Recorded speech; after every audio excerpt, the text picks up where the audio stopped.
Hi, I'm Dr. Len Stallworth, and I'm going to be your instructor for this Accounting 3100 course. In this video, I'm going to take a look at the schedule and syllabus with you and make sure that you have a good understanding of how to get started in the course. So first, I'm going to share my screen.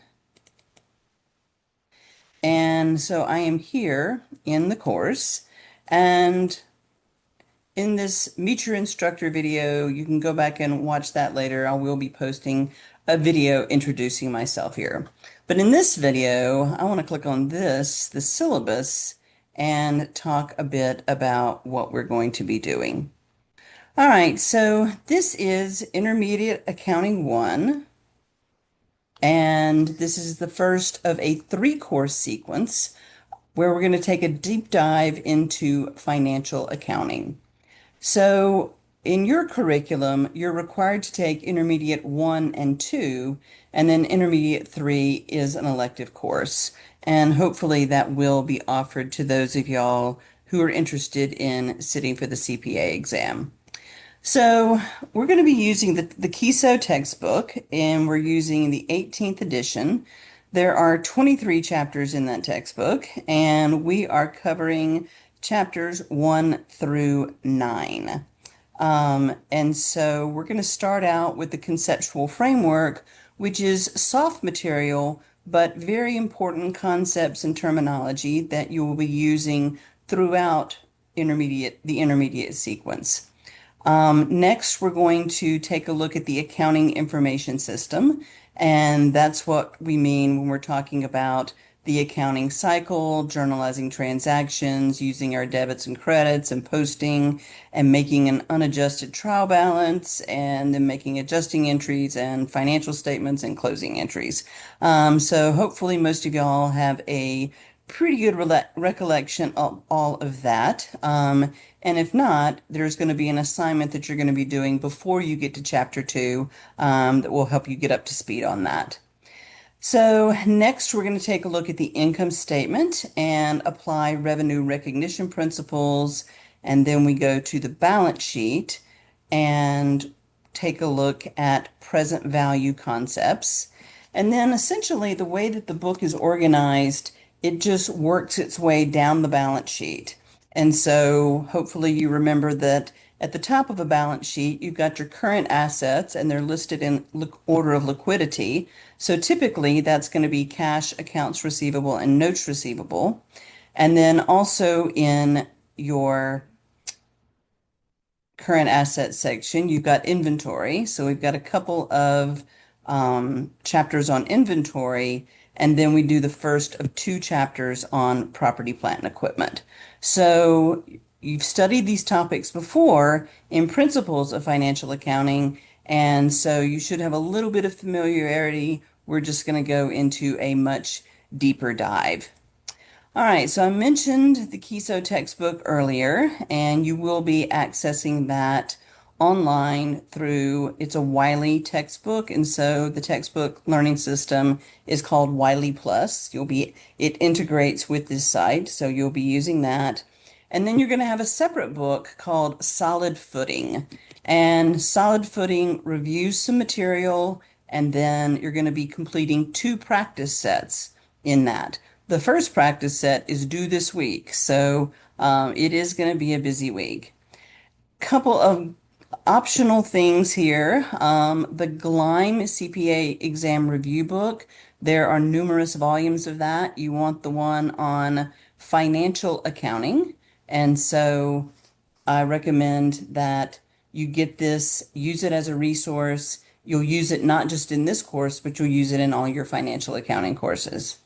Um, and then going down here to our assignments.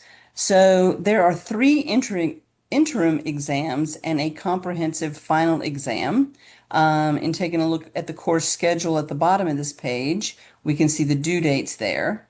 If you need to reschedule an exam for an emergency or because you know up front you have a conflict, please just reach out to me and we will figure out what we need to do to make that happen. So you do have homework and practice sets that you're going to be completing for a grade. In addition to that, I've tried to make additional practice material available to you in Wiley Plus. So we'll click on over to Wiley Plus in just a bit, and you will take a look at both the practice and the homework. The practice sets, as I said, are in solid footing. So that is going to be a separate link. It's not going to be in Connector as you learn. All right, so late work policy. I typically give you 2 additional days to complete all assignments and exams with a one-time 10% penalty. And then we can take a look here at the point breakout between your different assignments and assessments. This is a point system. So your orientation assignments are worth 5 points. Your homework is worth a total of 300. The different homework assignments vary in terms of between 30 and 50 points. Your first exam covers chapters 1 and 2, and it's worth 100 points. Your second exam covers chapters 3, 4, and 5, and it's worth 150 points. And then your exam 3, also worth 150 points, covering 3 chapters. And then your comprehensive final includes chapter 9, and that is 200 points. Your 2 practice sets are worth a total of 95 points for 1,000 points. So I very much care about your success in this course. I want to welcome you to the course. I also want to welcome you to the accounting program at Appalachian. All the accounting faculty are super excited to have you here, and we are invested in your success. So if you have any questions about assignments, participation, your academic standing, please reach out to me. If you have any questions about the technical material, I am happy to meet with you and work through whatever topics you would like me to. Please don't hesitate to reach out to me. I do have some regular office hours scheduled on Tuesdays and Thursdays between 1:15 and 3:30. You can drop into my Zoom office.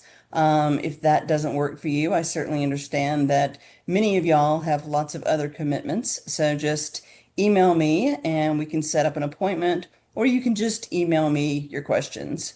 If you have any questions about your major, tutoring, academic performance, withdrawing from the course, please reach out to your success coach about those sorts of things. You do also have access to tutoring services.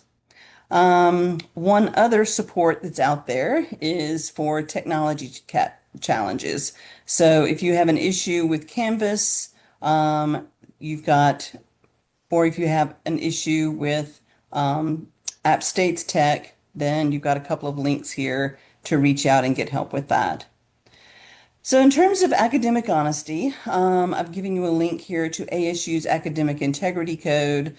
Please familiarize yourself with that if you are not already familiar with that, and understand that if an incident of cheating does arise, especially in accounting, a sense of honesty is an essential feature of the profession. So it's vital that you behave in an ethical manner, and violators will be reported. Learning disabilities, if you are entitled to accommodations for a learning disability, please reach out to the Office of Disability Services. I've given you a link to that here, as well as the phone number. Once you register with them and they meet with you, then they contact me and I contact you, and we figure out what we need to do to accommodate you. If you need to have a deadline moved because you have a religious observance, please just reach out to me and we will figure out what we need to do on that. So skipping on down here to the course summary, this is really your schedule for the week. This first week is a pretty busy week. All of your assignments are due every week on Sunday night at midnight. This week, you need to complete the Academic Code of Conduct acknowledgement. You need to post an introduction to the discussion board and reply to at least 1 or 2 of your classmates. You need to complete the syllabus acknowledgement, and then we're going to dive in to Chapter 1. So your Chapter 1 homework is not a super involved assignment. As I mentioned earlier, it's soft material. There's no debits, credits, calculations, or anything like that. But you do also need to complete your Module 1 Practice Set 1, and that is through the Solid Footing book. In addition to turning in that, you need to turn in your product registration code, and that basically helps me to be able to grade that and get you prompt feedback. And then in our next week, you're going to study Chapter 2. You're going to do your Module 2 homework, and you're going to take your first exam, which covers 1 and 2. All right, so clicking over here just to take a look at a couple of other things. If you click on this modules button, that stuff at the top you can't see because that's instructor stuff. But in your welcome section, you've got a link here that goes directly to that course schedule we were just looking at. You've got a link here that takes you to your textbook, and this also includes a link to Solid Footing purchase and download instructions. I'd go ahead and do that as soon as possible. If you have any tech issues with that, most students have not had a tech issue with that, but if you do, in those instructions, it tells you how to reach out and have that issue resolved. One of the things I wanted to just say about tech issues in general is that very often a tech issue can be solved by clearing your cache. So if you don't know how to do that, you might take a minute and learn how to do that. And before you reach out to any kind of tech support, just try clearing your cache, try a different browser, turn your computer off and on. Sometimes these things are the most expedient ways to deal with that kind of stuff. So here's that syllabus acknowledgement I mentioned a minute ago. Here's your academic code of conduct acknowledgement I mentioned a minute ago. And here are just some different resources, your support resources, your student lounge, the course learning objectives, privacy and accessibility statements, and so on. In terms of other things I want you to do this week, I do want you to post an introduction here, and I've given you some suggestions about what you might want to put in there. So I can see a few of y'all have already done that. Good for you. I'm going to read through those and reply to them. I look forward to getting to know all of y'all better, and I will be posting an introduction here as well. All right, so hopefully that's going to get you started. If you have any questions, once again, please just reach out to me, and I am here to help you with whatever you need.